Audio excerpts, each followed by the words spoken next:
반갑습니다. 차트 분석 차트십니다. 현재 전체 시장이 폭락하고 있습니다. 비트코인, 금, 나스닥 위주로 시장을 한번 살펴보도록 하겠습니다. 코로나가 발생하고 유동성 폭탄이 있었습니다. 자, 그래서 증시도 오르고 부동산도 올랐죠. 후에 금리 인상을 하면서 시장의 유동성이 하락을 하면서 증시 또한 완만한 조정이 있었는데요. 앞에서 급격한 유동성이 풀림으로 인해서 2024년 이후부터는 비트코인, 증시, 금의 폭등이 있었습니다. 증시는 유동성 폭등과 인공지능 수혜로 계속해서 상승 흐름을 이어가고 있었고, 트럼프 이후 비트코인 시장이 새로 생성되면서 큰 폭등이 일어났었죠. 자, 그래서 세 번의 상승 흐름이 나타났고, 전체 추세선 상단에서 세 번의 고점이 발생을 했기 때문에 위에서 매물대가 쌓이면 폭락을 한다고 말씀을 드렸었죠. 자, 비트코인은 9월 마지막 주 큰 폭등이 일어나면서 세 번의 이 꼭지점을 만들러 가는 이 상승 때문에 그동안 비트코인의 포물을 일으킨 사람들이 하락할 때 매수가 엄청 들어왔었죠. 그러면서 트럼프 쇼크로 인해서 순간 급락이 일어났고 선물 포지션 청산이 엄청나게 일어나는 사고가 발생을 한 것이죠. 그리고 비트코인은 계속해서 상단에서 매물대를 쌓으면서 시간을 기다리고 있다, 이렇게 볼 수가 있었습니다. 지금의 시장은 한 시장만 움직이는 것이 아니라 금하고 비트코인, 증시가 유기적으로 같이 움직이고 있기 때문에 한 시장이 무너지게 되면 다른 시장도 같이 출렁일 수밖에 없다. 자, 그래서 비트코인이 상승은 하지 못하고 전체적으로 시장이 하락할 때 같이 움직이기 위해서 이렇게 시간을 끌고 있었지 않나, 이렇게 볼 수가 있는 것입니다. 비트코인 이후에 금의 상승 흐름도 계속해서 이어지고 있었습니다. 최근 9월달 접어들면서 강한 상승 추세가 이어졌고 추세 상단을 돌파하는 가매수 구간을 형성시켰죠. 그리고 시장이 폭락을 하였습니다. 가매수 구간에서 하락할 때 다른 시장들도 출렁임이 있었죠. 하지만 폭락의 흐름은 이어지지 않았고 잠시 출렁이만 있었습니다. 그리고 가장 강한 증시는 상승 추세를 유지를 하면서 계속해서 상승을 하였습니다. 가매수를 만들 법도 한데 가매수 구간이 오게 되면 조정 흐름이 일어났고 계속해서 상승 흐름이 이어졌었죠. 그리고 10월 말경에 가매수 구간을 만듭니다. 자, 그러면 첫 번째 비트코인으로 먼저 해먹고, 두 번째 금으로 가매수를 만들어서 한번 해먹고, 세 번째 증시를 가매수를 만들면서 모든 시장을 가매수로 만들면서 증시와 함께 같이 폭락 흐름이 일어났다, 이제 이렇게 볼 수가 있는 것이죠. 금과 비트코인, 증시의 상을 종합적으로 봤을 때 이번에 하락은 조금 깊어지지 않을까 예상이 됩니다.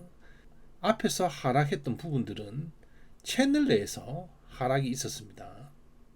그래서 다시 채널 상단까지 올라오고 또 조정이 이루어졌고, 채널 상승으로 올라오고 또 조정 흐름이 이어지는 이러한 우상향 형태의 흐름으로 계속해서 이어졌지만 가매수 구간을 만들어 버렸기 때문에 다시 여기서 바로 상승 흐름이 이어지기는 어렵다는 것이죠. 그래서 전체적으로 봤을 때는 채널 이 하단선까지 이렇게 내려올 가능성도 충분히 있기 때문에 이 점을 고려하시고 매매를 해야 되지 않을까 싶습니다. 크게 우려하고 있는 사항은 2024년 바이든 때 가매수를 만든 적이 있었죠. NKD 트레이드 청산이라는 숨은 악재를 발생시키면서 단기적으로 큰 폭락이 일어났습니다. 자, 이번에도 가매수를 만들고 이후에 숨은 악재가 나오지 않을까, 이 부분이 걱정이 되는 거지. 나스닥이 가매수 구간에서 박스 형성이 나올 것으로 보고, 자, 이런 자리에서 계속해서 반등이 있었죠.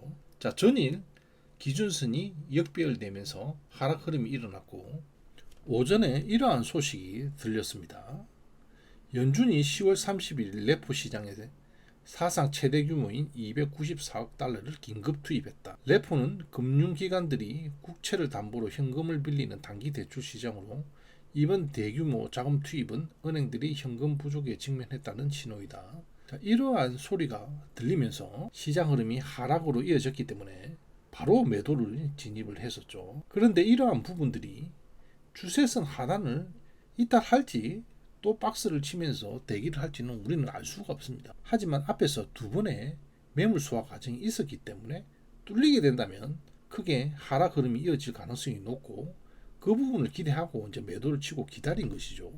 만약에 여기서 폭락 흐름이 나오지 않고 지지 흐름이 나와버리면 짧게 청산을 하면 되는 것이고 그렇게 대응을 하면 되는 것이라는 것이죠. 이 가매수 영역이라는 것, 말 그대로 호재가 지속적으로 나와도 이 구간을 유지를 하기가 힘들다는, 그래서 계속되는 실적 상승과 오픈 AI 호재가 나와도 고점이 이렇게 낮아졌던 것이죠. 가매수라는 것은 말 그대로 강하게 매수한 그런 소리이기 때문에 그 구간을 유지한다는 것은, 그래서 11월 캔들이 생성이 되면서 음봉으로 전환될 가능성이 매우 높았다는 것이. 자, 최근에 7개월간 상승을 했기 때문에 8개월째 캔들이 상승을 한다고 하더라도 내려왔다가 올라가야 되는 것이 정상적인 이치죠. 여기서 그냥 계속해서 상승 흐름이 이어진다는 건 불가능하다는 것이. 그래서 이러한 부분들을 종합했을 때 매도가 유리해서 계속해서 보유를 한 것이고, 풀이장에서 상당 추세선을 이탈해버렸기 때문에 더더욱이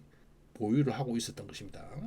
자, 그래서 전일 반등이 일어났을 때 보유 물량을 청산을 하지 않고 위쪽에서 추가 매도를 했죠.